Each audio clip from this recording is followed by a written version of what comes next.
In our last episode, we explored what would happen if we angered the Brotherhood of Steel, forcing us to preemptively attack the Prydwen. But that eventuality is optional. We could side with the Minutemen while maintaining peace with the Brotherhood. What's not optional is the complete and utter destruction of the Institute, turning the ruins of CIT into nothing more than a flooded crater.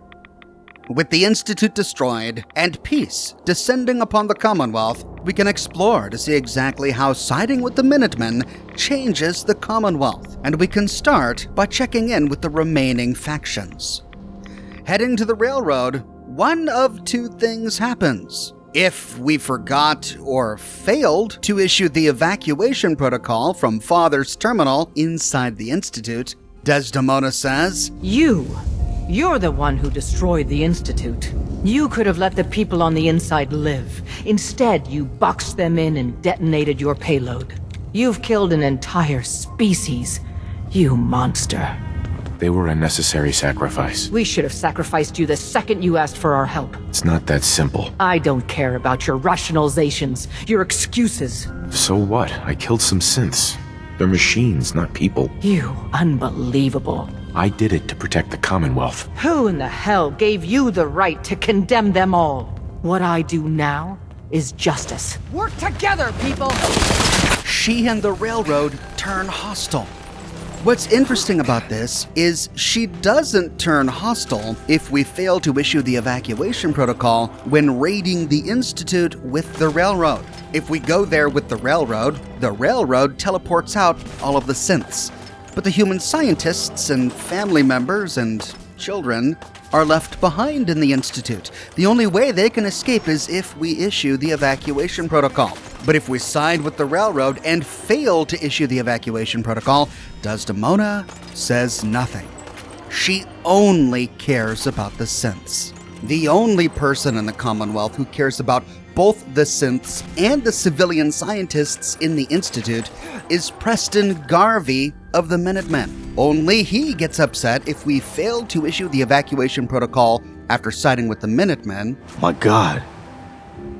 So we just killed everyone? This is gonna be a black mark on the Minutemen forever. And after siding with the Railroad or the Brotherhood. You just killed everyone. Does it matter?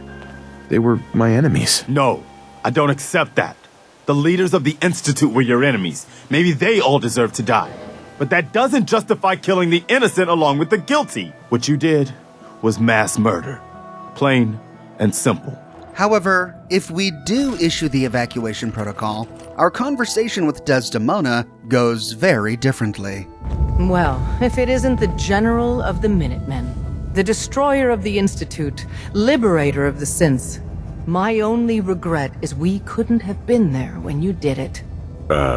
You're welcome. You're a damned hero in my book. I didn't do it for you. I don't care why you did it. You're a damned hero in my book. We could have used you. From what I hear, you Minutemen did just fine without us. Did the synths make it out okay? Yes. And no. We got the synths out of the Institute, but the news isn't all good. Hate runs deep in the Commonwealth. A hatred of everything to do with the Institute. A hatred of synths. When people realized what was happening, we mobilized quickly and rescued most of the synths. But there were casualties. They hated synths enough to just murder them? Only a few hated synths enough to murder them while they were defenseless. But a hell of a lot of the Commonwealth despised them enough to let it happen. But most of the synths are safe. For now, at least. That's terrible. Ever since the beginning, the people of the Commonwealth were as great or greater a threat than the Institute. So we still have our work cut out for us. I got them out of there. What happens next isn't my problem. Understood. We all appreciate all you've done. Good luck, General. I'll order the people to stop. They're vigilantes and bigots. They don't recognize anyone's laws. Not even yours. So we do what we've always done. We work in secret. Our safe houses are bursting with synths. If you're up for it, we could use your help in smuggling them out of the Commonwealth. But even if you don't, everyone in the Railroad owes you a tremendous debt. This whole story doesn't sit right with me. I understand why they put this story here. They wanted there to be an actual, real, emotional reason for siding with the Railroad as opposed to the Minutemen. If we side with the Railroad, we save all the synths. If we side with the Minutemen, we only save some of them. But what I don't understand are the logistics of this. Who were these roving bands of vigilantes that happened to be scouring the Commonwealth for synths the moment the Institute was destroyed? How did they find and kill so many synths before the Railroad could save them? This story just feels tacked on. It would have sat better with me if we come to Desdemona after issuing the evacuation protocol and she gives us a quest, saying that while the Railroad saved some of the synths, many others are being held hostage by a bunch of raiders or Commonwealth vigilantes, and we need to go and rescue them or calm the people down. But to give us all of that information that is really important to the character of the people of the Commonwealth, many of whom comprise the Minutemen themselves, in a little bit of throwaway dialogue like this, just disappoints me. It's certainly not something that the Minutemen themselves stand for, as Preston Garvey makes clear during our numerous interactions with him. General, we should not be helping the Institute round up escaped synths and attacking peaceful settlements in the process. I hear a lot of talk about the Railroad, helping free synths and all that. They don't sound too bad. At any rate, if we do issue the evacuation protocol, we can continue to do Railroad Radiant quests, many of the same ones we explored by siding with the Railroad. And of course, Glory is still alive. However, she has nothing to say. Hey, Glory. We can talk with her as often as we want, but she has nothing to say because she's supposed to be dead. At this point in both the Railroad and the Brotherhood endings, Glory is dead. But at least by siding with the Minutemen, we save her life. Next, we can head to the Prydwen to see how siding with the Minutemen changes the Brotherhood of Steel. The Minutemen took down the Institute. They're more resourceful than I thought. And the entire ship is in a state of shock and awe. Everyone except Elder Maxon. We find him on the command deck, deep in thought. I'll send for you if I need you. Elder Maxon? I'm too busy to speak right now. I'm occupied at the moment. We'll speak later. And that's all he says for the rest of the game. He doesn't even mention the destruction of the Institute. However, everyone else on the Prydwen does. Scribes and knights aboard the Prydwen and at the airport below talk about how impressed they are that the Minutemen achieved what they did, while being a bit bitter that the Brotherhood wasn't involved in the plans. Never expected the Minutemen would be capable of taking out the Institute.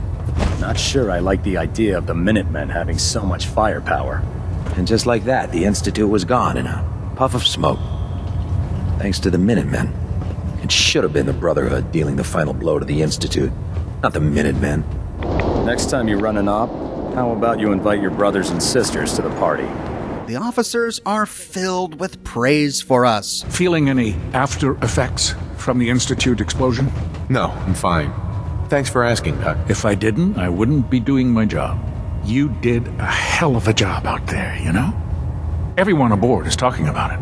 Working with the Minutemen to destroy the Institute may not have been the Brotherhood way, but it was still the right thing to do. Anyway, as long as you're feeling fine, you're cleared for active duty. Especially Proctor Quinlan, who thinks working with the Minutemen was a stroke of genius. That's quite the crater you've manifested in the center of Boston. Marvelous work. Simply marvelous. I was simply doing my duty, Proctor. Nonsense. There's no need to be modest. You deserve all the accolades you've been receiving, and more. And despite popular opinion on this vessel, I feel that using the Minutemen to accomplish this feat was an inspired concept. You've minimized the Brotherhood's potential casualties by coercing another force, using them as virtual cannon fodder. Inspired. Sometimes I feel the Brotherhood has such a narrow view when executing its operations. Well, I've already taken up more than enough of your valuable time. If you still wish to procure technical documents or escort one of my scribes, please let me know. And of course, if we chose to side with the Minutemen and we didn't get far enough along in the Brotherhood story, Paladin Danse is still alive. And he's not a Brotherhood exile. His true nature is never revealed. So, it appears the Commonwealth is about to enter a new era of peace thanks to you. I didn't do this for the Commonwealth, Danse. This was personal. It doesn't matter. What you've done will be felt for years to come. It's destined to become a part of history. A tale of a lone soldier who made this land a better place. A place where people no longer have to live in fear, but instead live in peace. And even though you elected to carry out the mission with the Minutemen at your side, the end result is the same. The Commonwealth is safe, because you chose to take a leap of faith and make a difference. Ad Victoriam. And he's still available as a companion. Proctor Tegan has the exact same conversation that he does if we choose to side with the Brotherhood. He tells us the story of Rico the Lancer, and then ends by gifting us a bottle of whiskey, showing us that there's much more to Proctor Tegan than it at first appears.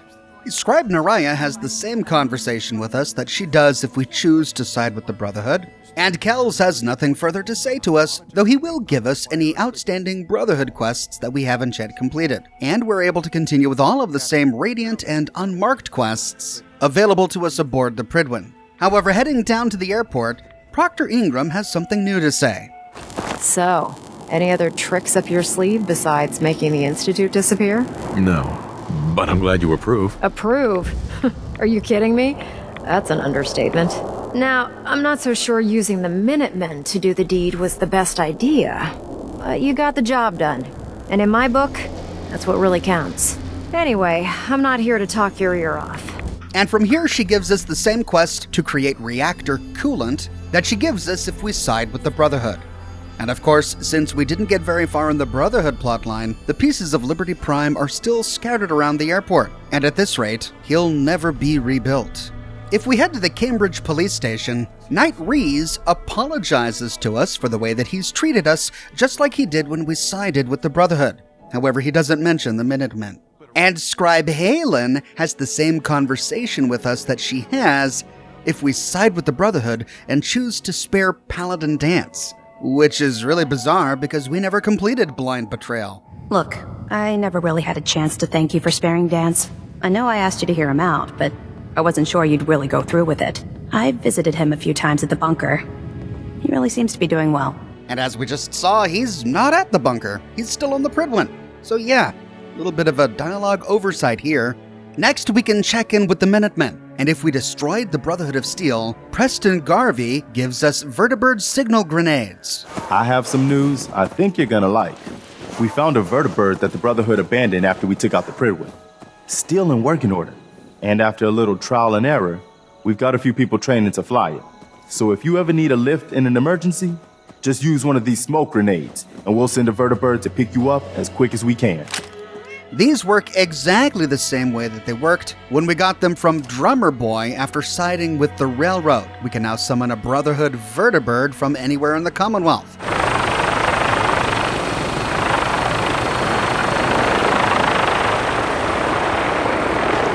Though, it doesn't always land where you expect it to.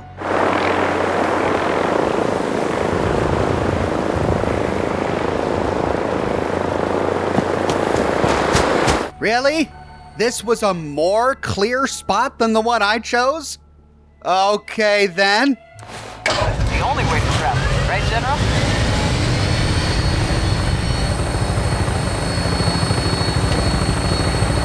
I'm bringing her in. Hang on to something. Oh, really? Of all the places available, you're gonna land on top of the train cars? Right.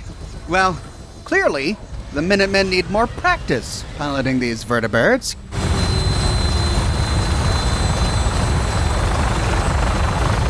And if we ever run out, we can get more by looting the yellow crate inside the castle armory where we find the artillery smoke grenades. This crate will refill periodically over time.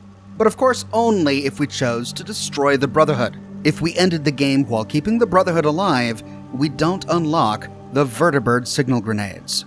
However, Ronnie Shaw does have a unique item on her inventory that I haven't covered yet. She sells a unique Gauss rifle called the Last Minute. The last minute has the crippling legendary effect, which grants a 50% bonus to limb damage and increases our chance of crippling limbs. It comes with a number of mods pre-installed, including the shielded barrel, capacitor boosting coil, a compensator, and a long night vision scope.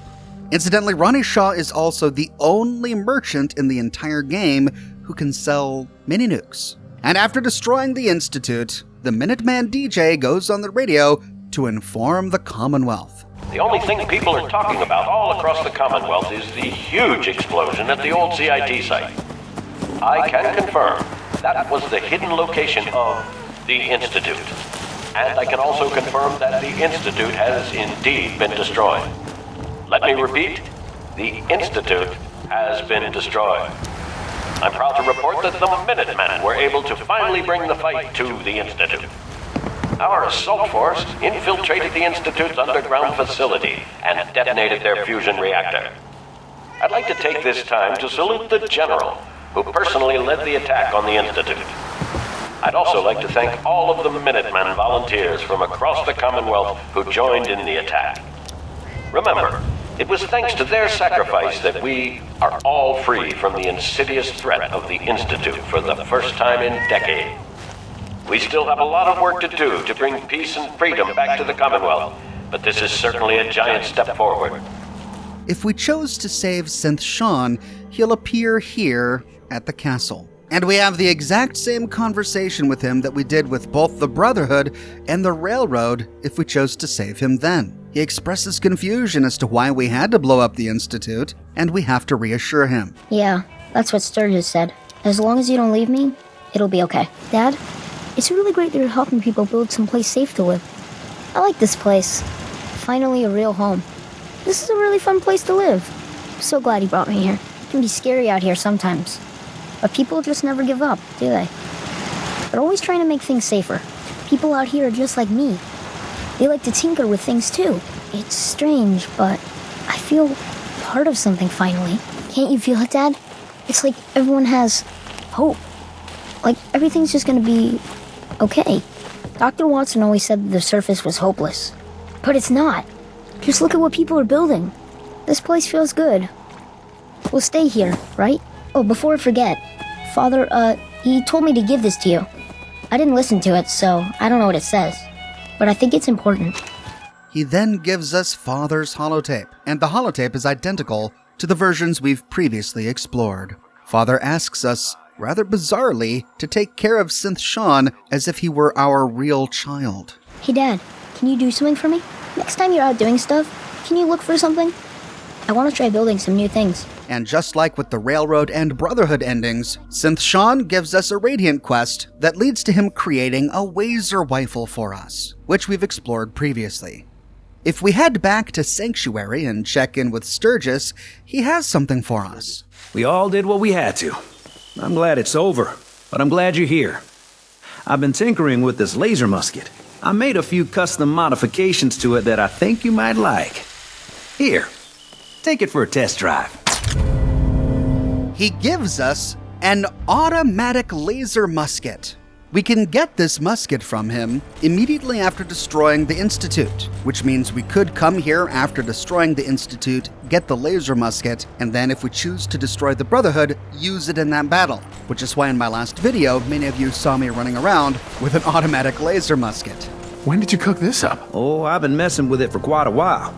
Nothing was really working until suddenly, it just did. You know how that goes. Maybe you can trick out my hot rod next. Oh man, I wish. I was born a couple of centuries too late, I guess. I could have used this before we had to fight the entire Institute. Well, sorry, boss. I was a bit busy decrypting the Institute's data and getting ready to blow up a fusion reactor I'd never seen. Thanks, Sturgis. I'll give it a try. Hey, I gotta do something to keep busy while you're out saving the world. The automatic laser musket is a really interesting weapon, potentially very powerful, but also a little bit frustrating. It can't be modified in a weapon workbench. However, it can accept mods. But the mods it has are generated with the weapon when we get it from Sturgis, which means every automatic laser musket we get from Sturgis is going to be different from playthrough to playthrough. Some will have wonderful scopes, Some more powerful, some less so. The automatic laser musket has a 20-round magazine, but it fires continually. I've found that it has insane recoil, making it pretty tricky to use unless I'm right up in an enemy's face. After the 20 rounds are expended, we reload it by cranking it 5 times. Once cranked, it has to spin up, kind of like a Gatling laser, before it can fire again. It's an interesting, unique, and potentially powerful weapon, and this is the only way we can get one in the base game. There is one Creation Club creation that includes an automatic laser musket, but we have to buy that creation. If we issued the evacuation protocol in the Institute, scientists and synths were not the only ones to escape. Synthetic gorillas also escaped the destruction of the Institute, even if we killed the 2 that were in bioscience.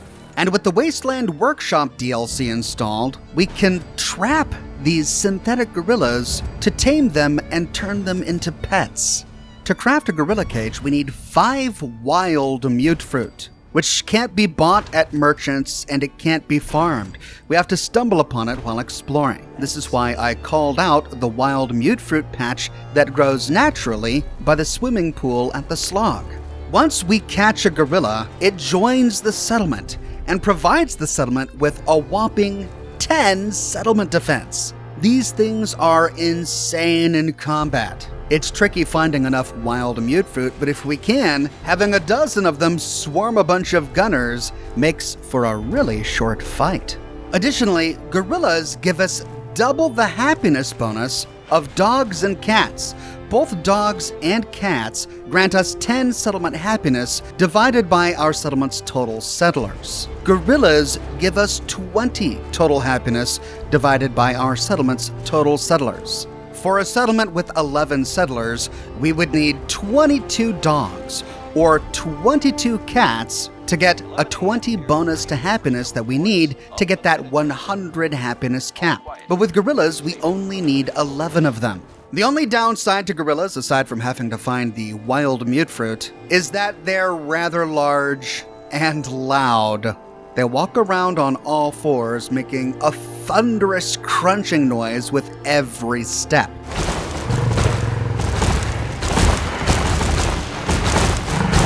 One gorilla is loud enough. 11 gorillas in one settlement is a cacophony of noise. And we can't walk through them, so they can get in our way if we want to get through a doorway, for example, or climb some stairs. So on paper, they're amazing. In fights, they're exceptional. In reality, they can get in the way a little bit. After completing the game, all of the Radiant Minutemen quests are still available to us, and we'll periodically get them from Preston Garvey and Radio Freedom. Our settlements will still get attacked, sometimes even by synths, and we have to race to our settlement's defense. There is one new Radiant quest that's available to us only after destroying the Institute, but I wasn't able to trigger it. And I haven't been able to trigger it in any playthrough I've ever done of Fallout 4. I've read about it, I've seen videos of it, but I've never been able to experience it. And I was talking with the chat during one of my live streams about this, and many of them said the exact same thing. After destroying the Institute by siding with the Minutemen and issuing the evacuation protocol, eventually we're supposed to get a Radiant quest from Preston Garvey or Radio Freedom that sends us to a group of escaped scientists. These scientists have fled the Institute before it was destroyed and are seeking a new home. And sometimes with them they have a synthetic gorilla. During the course of this quest, we clear out an unoccupied settlement, and the Institute scientists move in. This quest will only trigger if certain settlements have yet to be claimed by the General. And even though I made sure that all of those settlements remained unclaimed, I spent hours and hours, over months, playing the game, trying to get that Radiant quest to trigger, and it never did. I tried emptying my quest log, making sure all my other Minutemen quests were completed, and I just never got that Radiant quest. So sadly, I can't share it here. But like with siding with all other factions, if we side with the Minutemen, they move in and defend all military checkpoints in the Commonwealth. all major crossroads and caches of pre-war technology. We'll find the Minutemen there guarding them. Periodically, the checkpoints will get attacked, and we can race to the Minutemen's defense. We sure showed those Institute bastards, didn't we, General? The Institute should have just kept to themselves down in their little underground paradise. If we never retrieve the experimental serum from the FEV lab within the Institute, and we go back to Virgil, he's furious with us for breaking our word and robbing him of his one chance to become human again, and he attacks. But even after giving him the experimental serum, if we destroy the Institute and come back to talk to Virgil, he's shaken by what we've done. He seems to think that by blowing up the Institute, we killed everyone inside, whether or not we activated the evacuation protocol, and we were only able to do so with his help. He asks us to leave, and he never forgives us. If we destroy the Brotherhood of Steel, many of Good Neighbor and Diamond City's guards will mention it. I was on duty when I seen that airship fall out of the sky. Wonder if anyone survived. Now that was some fireworks show. Teach those Brotherhood bastards not to step into this Commonwealth. And of course, if we destroy the Institute, they'll mention that as well. Much of what they say is shared between the Railroad and Brotherhood playthroughs, but they do have a few lines that are unique to the Minutemen. So it's true then. You're leading the Minutemen. Good for you. Great cause. The Minutemen are in town. You know, one of these days, I might sign up myself. Heading into the memory den at Good Neighbor, Dr. Amari expresses her pleasure with what we've done.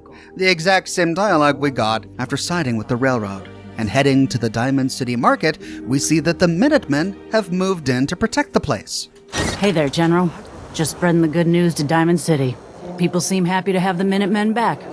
Feels good. Guess we're not going to be short of recruits now, huh, General?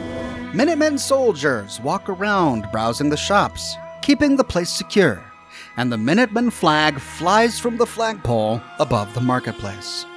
Nick Valentine and Piper Wright have the exact same dialogue that they had if we destroy the Institute by siding with either the Brotherhood or the Railroad.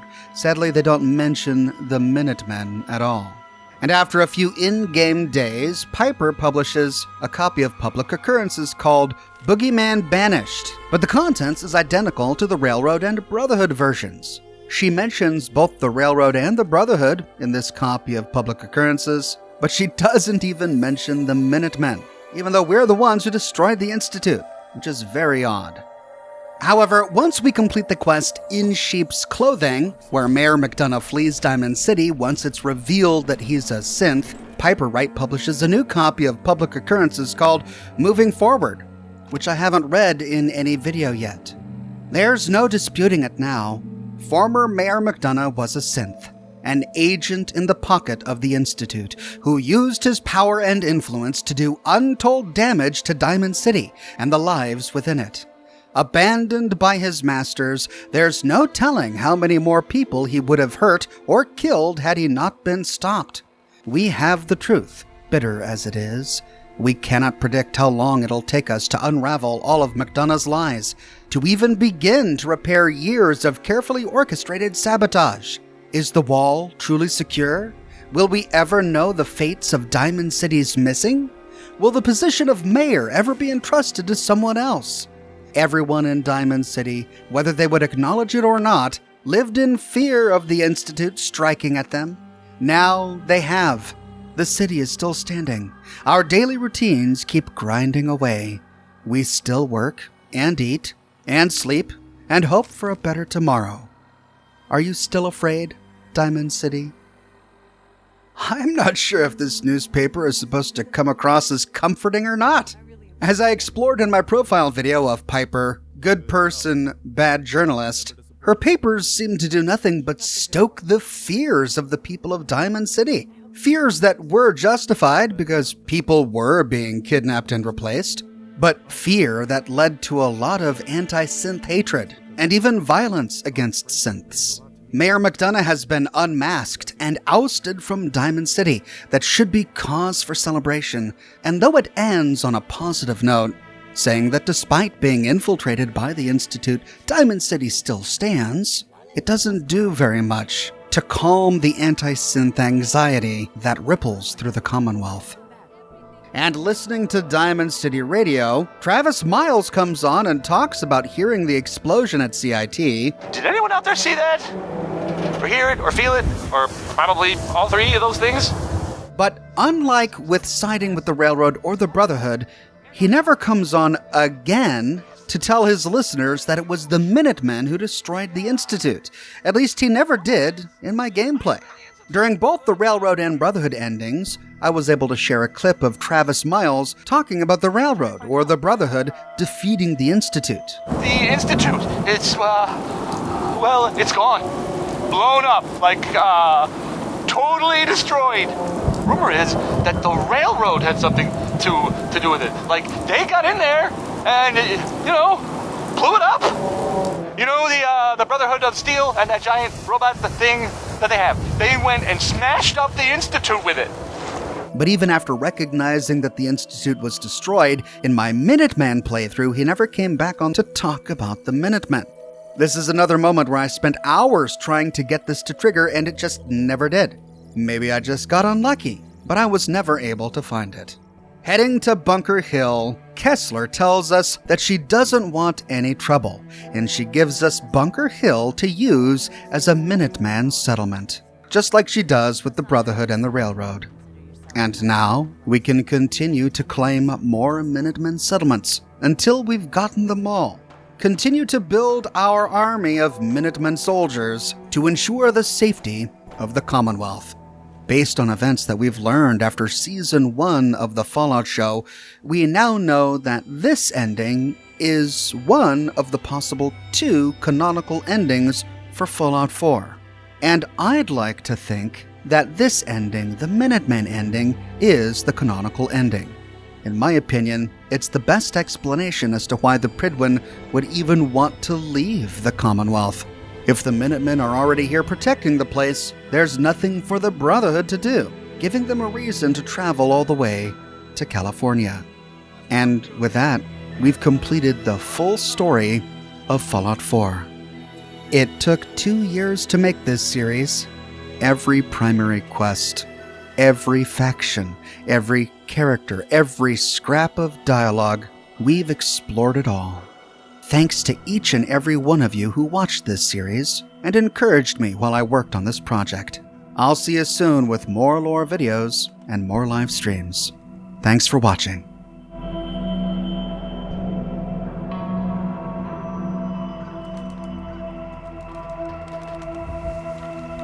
Got too much dirt in that hair? Get it trimmed. You won't regret it.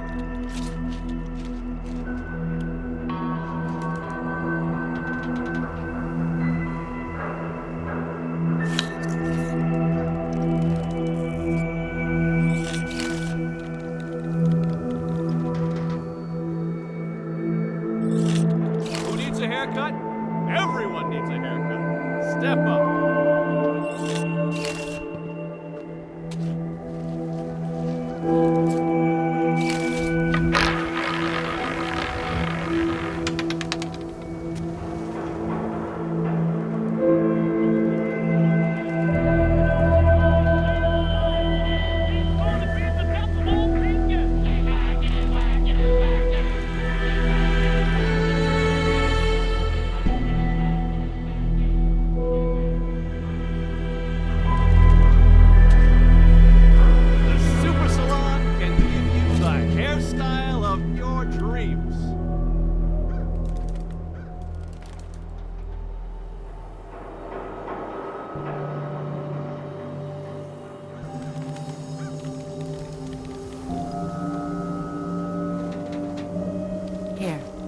We all pitched in and we want you to have this. You're a hero, you know that?